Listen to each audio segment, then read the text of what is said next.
We know that in Gaza, at least 12 UNRWA employees personally participated in the massacre of October 7th, which involved the murder of 1,200 Israelis, along with mass rape, torture, and mutilation. We know of at least 2 cases in which UNRWA teachers kept Israeli hostages in their dwellings.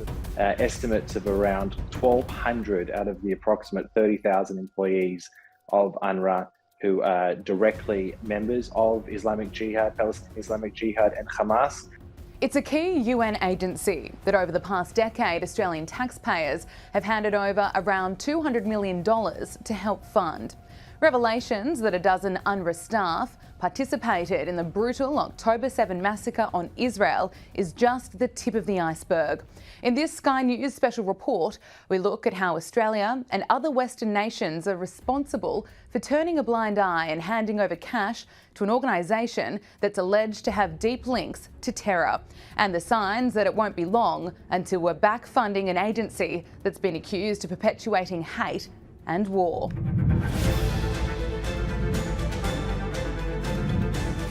Sky News Digital Originals presents UNRWA Exposed. The United Nations Relief and Works Agency for Palestine Refugees in the Near East, also known as UNRWA, began operations in 1950, which it claims carries out direct relief and programs for Palestinian refugees. It operates in Jordan, Lebanon, Syria, the Gaza Strip and the West Bank. The agency insists it helps more than 2 million people in Gaza, but human rights advocates are sounding the alarm over what UNRWA really is. UNRWA is not really a UN humanitarian agency. It has 30,000 Palestinians who work for them. There's a handful of Western managers. There's a Swiss manager, a Norwegian deputy commissioner, a spokesman who may be Australian, that sort of thing. It's maybe 50 or so international Western figures. Otherwise, it's a Palestinian organization which is dedicated to the so-called return of Palestinians from 1948. So, the UN speaks of a 2-state solution, but actually UNRWA believes there's a Palestinian state that they want to create, which they even recognize today, plus the Palestinian so-called refugees from 1948 are supposed to go back to and dismantle Israel. Some people would say, and I'm one of them, that UNRWA the funding to UNRWA should have been cut off many, many years ago. It was created about 75 years ago, went into operation. It was after the 1948 war, a war that the Arab states waged against Israel, and it's perpetuated this image of Palestinian refugees for 75 years. This is already the 3rd or 4th generation, and Palestinians really embrace this narrative that they're going to somehow reverse what happened in 1948, reverse the creation of the state of Israel. And UNRWA has that very strong political role. That's really what it was created for. Unlike other UN agencies, UNRWA's alleged links to terror are deeply rooted. The Times of Israel obtained a dossier that includes the 12 staff members who were allegedly involved in the horrific October 7 attacks. It's also been revealed thousands of instant messages were circulated between UNRWA staff applauding Hamas's efforts for the atrocity. In this report, we document a Telegram chat group of over 3,000 UNRWA teachers in Gaza that is replete with messages, photos, and videos cheering and celebrating the massacre of October 7th. We're talking about 1,200 who belong to the organization, 3,000 in this group, 6,000 whose family members belong to it. This is not a problem of bad apples, it's rotten to the core. It's also been heavily documented. UNRWA teachers have been promoting anti-Israel messages in schools. There are problems inside this organization. It's not just the immediate aftermath of October 7. It's their decades-long campaign of incitement against violence with their children's books, the textbooks through the education system, the idea that Newton's second law is delivered to Year 10 physics students through the prism of a problem solving of the force of a slingshot hitting an Israeli soldier. This is type of the incitement of violence that happens on a regular basis inside this institution. Human rights advocates believe around half of the terrorists that carried out the October 7 massacre were graduates of UNRWA schools. I will bet dollars to donuts that if someone gets the information on the terrorists from October 7th, at least 50%, if not more, are graduates of UNRWA schools. That's a statistic that we, as taxpayers, because we paid for it, we ought to know. But the question is, what proportion of Australian taxpayer dollars is being spent to fund terror infrastructure in Gaza instead of humanitarian aid? There's the question of how much of the UNRWA economic humanitarian aid funding, including significant amounts from the government of Australia, were diverted, stolen, I think is the correct word, the accurate term, by Hamas or handed over to Hamas by UNRWA employees for use in that massive terror construction project that Hamas has been running since they took over Gaza in 2007. So there are many layers of UNRWA involvement in terrorism, much of which were guessed or probable or known in different ways, but not proven in a hard case. And now it's becoming more visible, and governments are now required to look at that information in order to justify any kind of funding. UNRWA receives more than $1 billion in funding a year, the largest contributions coming from the US, Germany and the European Union. It's received Australian funding every year since 1951. In September 2022, the Albanese government announced Australia was doubling its financial contributions from $10 million to $20 million a year. And just last month, another $6 million was pledged. As more revelations of UNRWA's links to terror come to light, human rights advocates believe responsibility must fall on the donor states. I'm speaking to you actually from Tel Aviv right now. I was in the bomb shelter numerous times when rockets were fired here. They have resources. It was a question of priorities. They decided to devote all their money, Hamas, to terror tunnels and bombs and weapons. The Australian money went to fund, arguably in the best case scenario, either it was funding the terror tunnels or it was funding, health, education, and so forth, but which enabled Hamas to use all of their money for terrorism. There are calls for our leaders to answer questions before Parliament. There are also the questions, since it's Australian government money, then Australian government officials may also be named in those processes. If there is a serious analysis of what went wrong that goes across the board, that in a way is accepting responsibility. If the government does a serious investigation or adopts the investigations of other countries and says this also applies to our money, whether it's an American or Canadian or European investigation, then that would also be a form of accepting responsibility. Accepting responsibility also means changing policies. And that's really the most important aspect of this. So I think our foreign ministries, they were the ones who were authorizing the money. They're the ones who were parroting the talking points. UNRWA does life-saving work.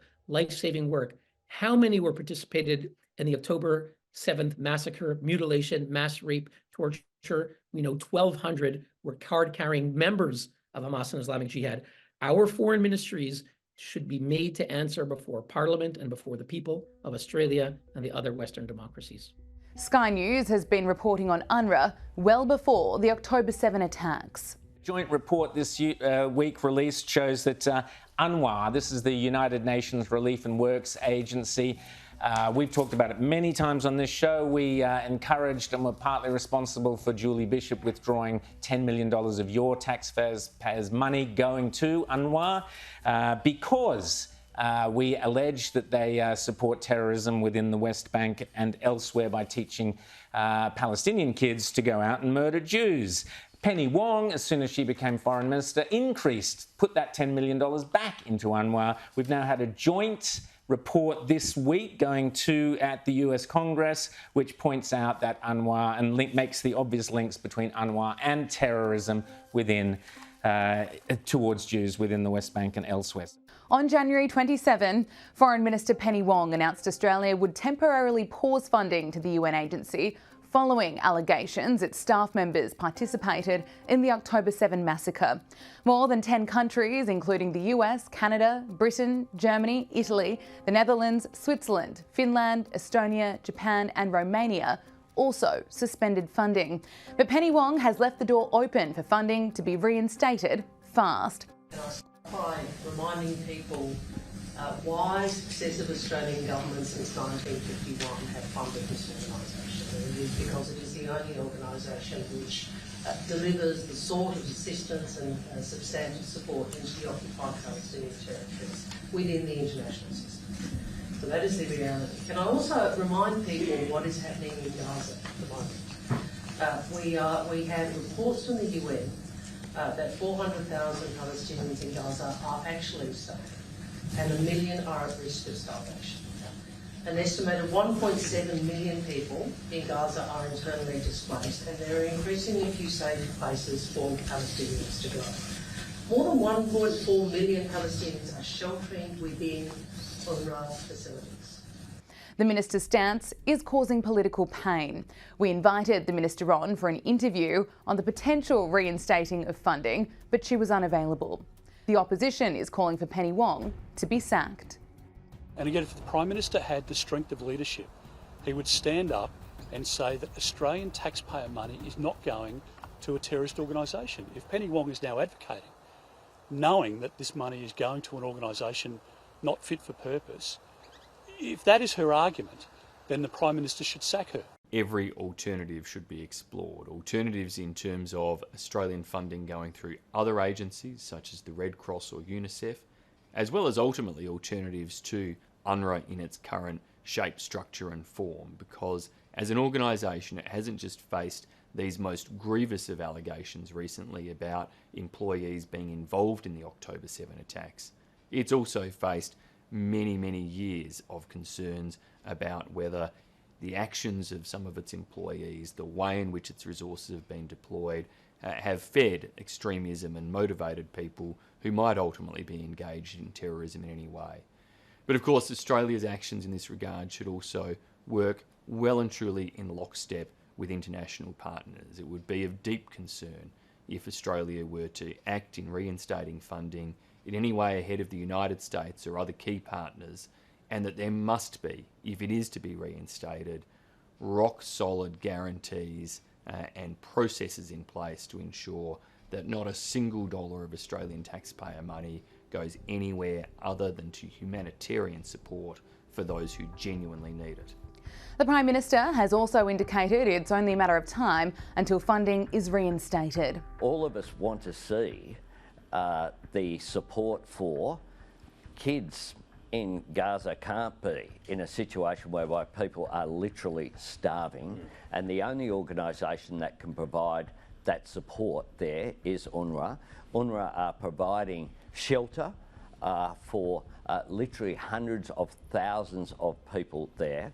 So it's an organisation that has had bipartisan support. It's been funded by Australia for a long period of time and has been funded by our like-minded allies as well. But we want to make sure that the organisation has every single dollar going to the purpose for which it's given. Look, I read the Australian statement, I believe, by your foreign minister, and the statement was very clear that they fully endorse UNRWA. They congratulated the Commissioner General on his swift response, expressed their full faith and confidence in UNRWA. This was not a statement that we're pulling back. It was sort of more, it's a technical thing. It's very clear what the script is. UNRWA's Commissioner General criticised countries for halting donations, but welcomed an independent review to assess how the agency responds to allegations of serious breaches. In fact, the evidence around UNRWA dates back to 2015, when United Nations Watch reported that UNRWA officials were operating 12 Facebook accounts inciting terrorism. Also that year, UN Watch reported that UNRWA employees were inciting the murder of Jews on social media. Despite those revelations and the follow-up UNRWA promises, teachers again incited violence against, and I quote, Jewish apes and pigs just a few months later. Then in 2017, another report that UNRWA teachers were inciting jihadist terrorism and anti-Semitism. Again in 2019, teachers were once again exposed. In 2021, UN teachers celebrated the deaths of Israelis, and then another report in 2022 and March 2023, and on it goes. So how could all of this have come as a shock to Penny Wong or UNRWA itself? The evidence has been overwhelming. Yet, United Nations officials claimed They were horrified to learn of UNRWA staff ties to Hamas terror. Former Victorian Liberal Party President Michael Kroger, who recently visited Israel, believes Australia shouldn't resume funding UNRWA unless the head of the agency has been sacked. Well, of course, Australia's funding to UNRWA should not be reinstated under any circumstances until Guterres has sacked Philippe Lazzarini, the head of UNRWA. You're trying to tell me the head of UNRWA wasn't aware there were rockets in many of the schools, that there weren't tunnels under the schools, that hatred of Jews wasn't being taught in the schools, that hundreds of his employees were members of Hamas, that hundreds of them celebrated the October 7 attack on slaughter of innocent Jews. I mean, what has this man been doing? He seems to have no idea what's going on amongst his employees. Of course, we should not be refunding UNRWA until this man has been removed and the UN have installed someone in his place who can take responsibility for employees. But for this man to continue in office, given the pro-Hamas leanings of so many people at UNRWA, is appalling. He should go, and go now. Human rights advocates believe now is the time for Western nations to consider alternative agencies to support humanitarian aid being delivered to Gaza and to transition away from funding UNRWA. Canada has recently announced it's sending another $40 million in humanitarian assistance to Gaza through other international agencies, including the World Food Programme, UNICEF, the World Health Organization and Global Affairs Canada.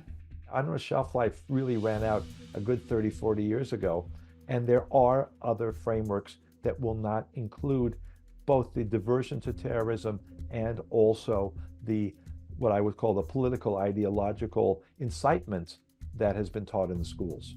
The examination of looking for perhaps some sort of private framework, not an NGO, not an organization that's dedicated to preserving the status of Palestinians as helpless victims, but rather that can build a functioning economy, can build jobs. That would be, I think, where the emphasis, and they're going to have to work with the Israelis. They're going to have to work with Egypt in order to be able to produce products and services. There have been some experiments that have been quite successful in software development and computer-related development. It can be expanded a great deal. There's also agriculture and other things, but they have to be looked at very, very carefully. Let's look to transitions.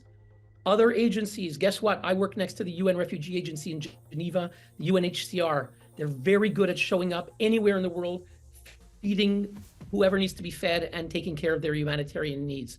Other UN agencies can step up. They were asked in Geneva, the World Health Organization, at a press conference a few days ago, if UNRWA is defunded, would you, the UN and WHO, be able to scale up? The WHO spokesman, Christian Lindmeier, responded, said, the United Nations in general, as a whole, and the World Health Organization, yes, they can step up and do what is necessary. So we know the UN can do it, but it's a political battle. So I take the foreign minister I sympathise with the foreign minister's position in wanting for aid to return to Gaza, but where we have grave concerns is that if Australian taxpayer dollars are going in lining the pockets of actual terrorists who are listed as terrorists under Australian law, that is obviously problematic. So if you couple that with the immediate need of getting aid to people who need it versus the real problem of that money potentially going to not only just nefarious activity, but also lining the pockets of cash of actual terrorists who have Jewish blood on their hands, that's a situation that we think that crosses a line, and that funding should not be returned to UNRWA immediately until those concerns are alleviated. In the meantime, the World Food Programme and other UN agencies are there. I don't think UNRWA can be disbanded straight away, but if we want a long-term solution between the two people, Penny Wong and people like her, the Oxfam whingers who are on the ABC, putting one-sided point of view about UNRWA, have to look at the burning ship. And UNRWA is a ship that has associated itself with the Hamas attacks, has got so many double members of Hamas and UNRWA. The Israelis are going to be in charge, at least in security, after the war is over there, and they're simply not going to trust UNRWA. Why did young men come and rape women and disfigure their genitals and all of the horrible things we know about, Andrew? Because they had 75 years of fanaticisation by an organisation which taught them that they're not going to be like normal refugees and adjust to life in the country that they live in, i.e. Gaza or the West Bank. They're going to return. So it's an organisation, temporary organisation, created 75 years ago that has enhanced this process of the conflict. And if people are sincere about ending the conflict, they have to have another look at UNRWA. I'm telling you, if Sweden has pulled the pin on them financially, then UNRWA's in a lot of trouble. While the spotlight is on UNRWA, we're being urged to look at how the International Committee of the Red Cross is responding to the Israel-Hamas war. The newly appointed Director General of the Red Cross is Pierre Krakenbull, who previously was the Commissioner General of UNRWA. He resigned from the UN agency in 2019 amid an internal investigation into alleged mismanagement and ethical abuses at the organisation. Some human rights advocates fear the ICRC isn't doing enough to help Israeli hostages and to call out Hamas. We actually looked at ICRC statements and we found about 170 tweets that express sympathy for the Hamas narrative and maybe 17 that mention Israeli victims. So 10-1, the ICRC is basically siding with the Hamas narrative. The ICRC is bad enough. They do not need this corrupt and anti-Israel figure heading the International Red Cross. It's outrageous. The International Committee of the Red Cross, that's the official name, is playing a very confused role. I think they're confused themselves. It's inconsistent. They say one thing and do another thing. They should be very much more vocal in campaigning and demanding that Israelis that were kidnapped be freed, that they're able to get basic medication. They should be visited according to the rules of the International Red Cross. Now, the Red Cross says that they have no communication. Hamas is refusing all of their requests, and therefore they are unable to act. But they do have a platform, an international platform, to say this is a violation of the Geneva Conventions, it's a violation of basic human behavior, and they don't use that. And that's something that is very disturbing. So they could be doing a lot more. We know that the Red Cross is not going to go in and free those poor people who've been held for over 100 days in terrible conditions. And it's as brutal to just imagine what they're going through. So I don't blame the Red Cross for not going in and freeing them, but they could be far more vocal in expressing the rights of each of these hostages to be heard, to be seen, and to be cared for. While the war between Israel and Hamas rages on and an investigation into UNRWA's latest terror allegations continue, Australians are being warned to expect to see funding reinstated for the UN agency in a matter of months. Restored, the money's coming back. I've seen it in 2019. My prediction, within a month, maybe two at most, that's what we're going to see. And we're here to say, if you want to perpetuate Palestinian grievances and refugees for all eternity, that's how you ensure it. We want to put a stop to it. Let's look to transitions.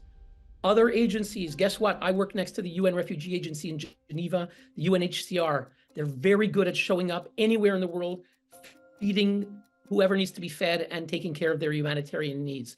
Other UN agencies can step up. They were asked in Geneva, the World Health Organization, at a press conference a few days ago, if UNRWA is defunded, would you, the UN and WHO, be able to scale up? The WHO spokesman, Christian Lindmeier, responded, said, the United Nations in general, as a whole, and the World Health Organization, yes, they can step up and do what is necessary. So we know the UN can do it, but it's a political battle.